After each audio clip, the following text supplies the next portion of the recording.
Welcome to the session where we are discussing the subject solid mechanics. So this is the lecture number 4, Introduction to Tensor, part 4. So let's start. So today we will start with another topic, that is Cartesian tensor. So basically the Cartesian tensor uses an orthogonal basis to represent a tensor in Euclidean space in the form of components. Euclidean space means three-dimensional space. So it converts a tensor components from one such basis to another through an orthogonal transformation. So a Cartesian, now what is the Cartesian basis? You have already seen that if you have Cartesian coordinate system like this is the Cartesian coordinate system, and you have three axes, x1, x2 and x3. Okay, now e1 is the unit vector along x-axis, e2 is the unit vector along x2 axis, and e3 is the unit vector along x3 axis.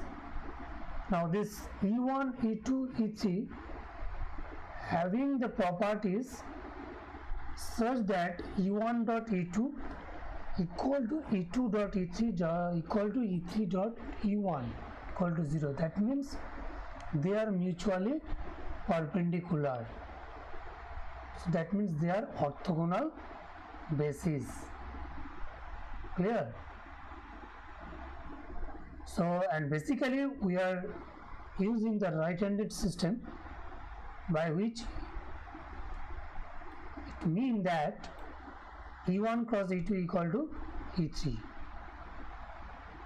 This is the right-handed system.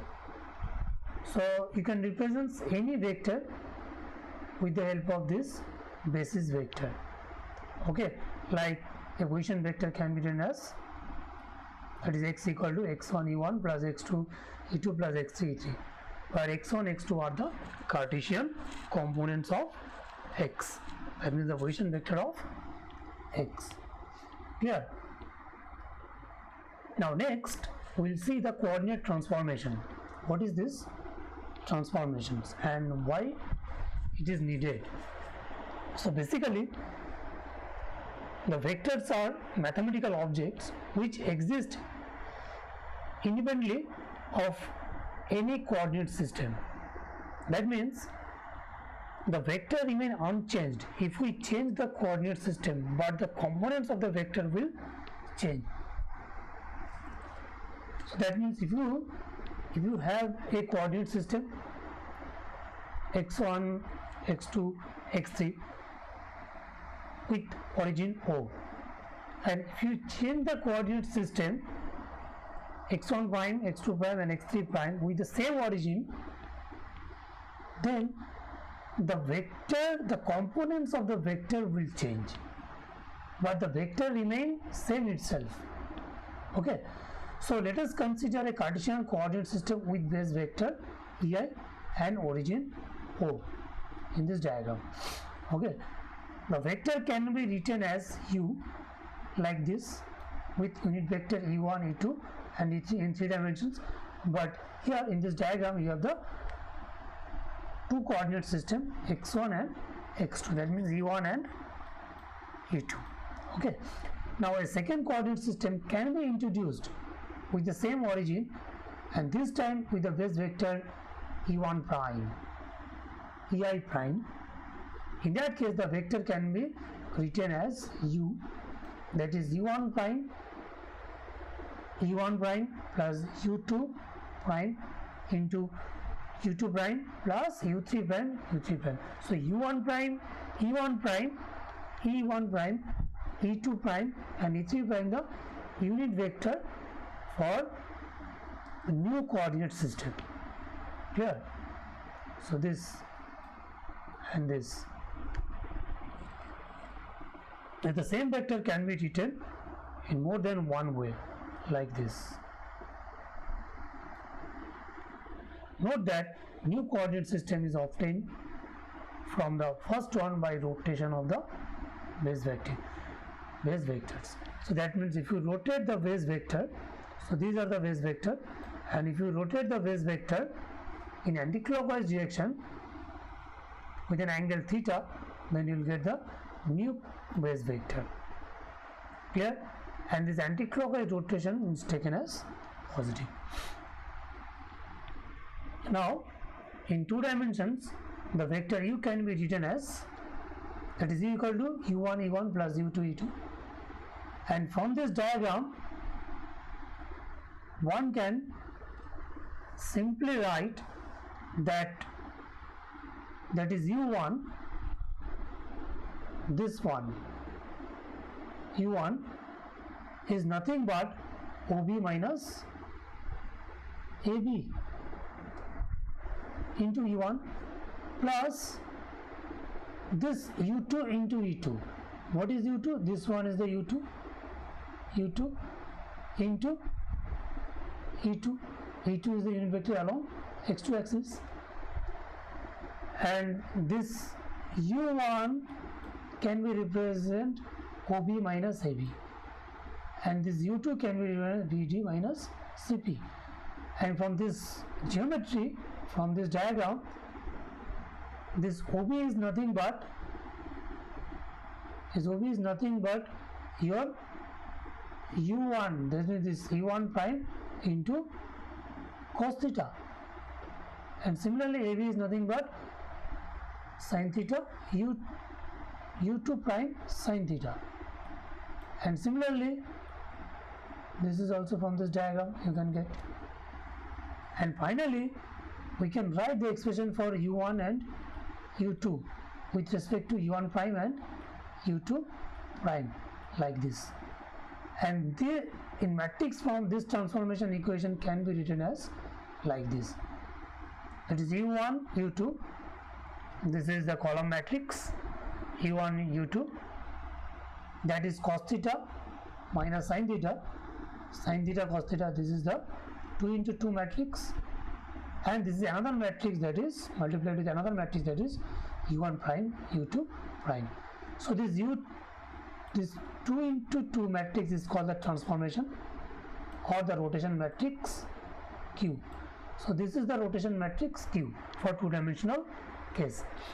Now by pre-multiplying both sides of this equation by the inverse of Q like this, one obtains the transformation equation transforming from U1 U2 transpose to U1 prime U2 prime transpose like this. So U1 U2 transpose, that means this is the column matrix, that is U1 prime U2 prime. Okay, that means cos theta sin theta. So you have to take transpose of Q inverse, and an important property of the transformation is that it is orthogonal, by which it means the Q inverse equal to QT. So this is the QT. Okay, so this is Q inverse, nothing but Q inverse. Okay, next. Now for 3 dimensions, you can see from this diagram you can write it straightforward to show that in the full 3 dimensions the components in the 2 coordinate systems, it will be 3 coordinate system, 2 coordinate system, that means your old coordinate system and new coordinate system. Okay, so these are the components for old coordinate system, and these are the components for new coordinate system, or this U vector or this U vector. This is the U vector. Now where this cos xi x prime j is the cosine of the angle between xi and xj prime axis.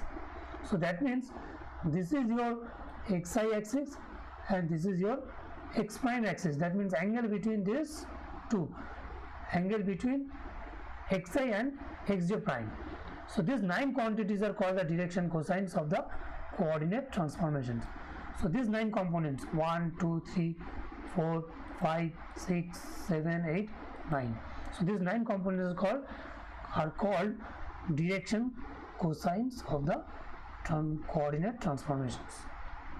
Again, in initial notation, this direction cosines can be written as, that means the component of this matrix Q. So Q11 can be written as, that is cos x1 angle with the cosine of the angle between x1 and x1 prime, this angle cos theta.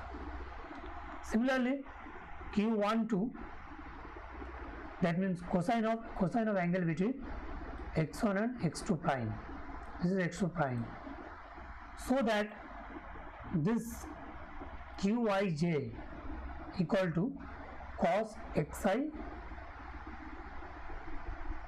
comma xj prime. So this is the initial notation of this representation. So that means this transformation matrix can be represented in initial notation like this. Okay, now one has the matrix equation, this. So this is the matrix equation for Q matrix. So in element form, shorthand matrix notation, that is ui, qij, uj prime, and is the matrix notation of this component small element form. Now the transformation of Cartesian base vectors. The direction cosine introduced in last slide also relate the base vectors in any two Cartesian coordinate system, and it can be seen that is ei dot ej prime, that is qij. So from this diagram you can see that is e1 prime, that is e1.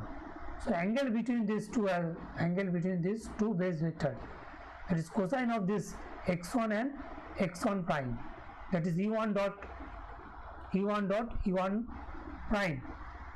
That means, so the magnitude of e1 is 1 and the magnitude of e1 prime is also 1, that means cos angle between these two axes. Similarly this and this. Okay, now the formal derivation of the transformation equation. So the transformation equation, that is ui, qij, u prime j, can also be derived algebraically using the index notation as follows. Start with the relation, that is u equal to uk ek equal to u prime j e prime j, the post, and if you post multiply both sides by ei to get this, and you can see this is nothing but delta ki and this is nothing but qij. Okay, and from the property of delta, that is this can be written as ui. Okay, and this is this, so ui equal to this qij. So this can, so it is proved from this. So that means this transformation equation can be derived algebraically using the index notation or initial notation, and these are the corresponding matrix representation. And the inverse equations are this, that is ui prime equal to qi ji. So if you take inverse of this, then you will get the value qji. Okay, so this is the matrix representation. Okay, today up to this, and in the next class, in the next lecture, we will discuss another topic. Okay, thank you.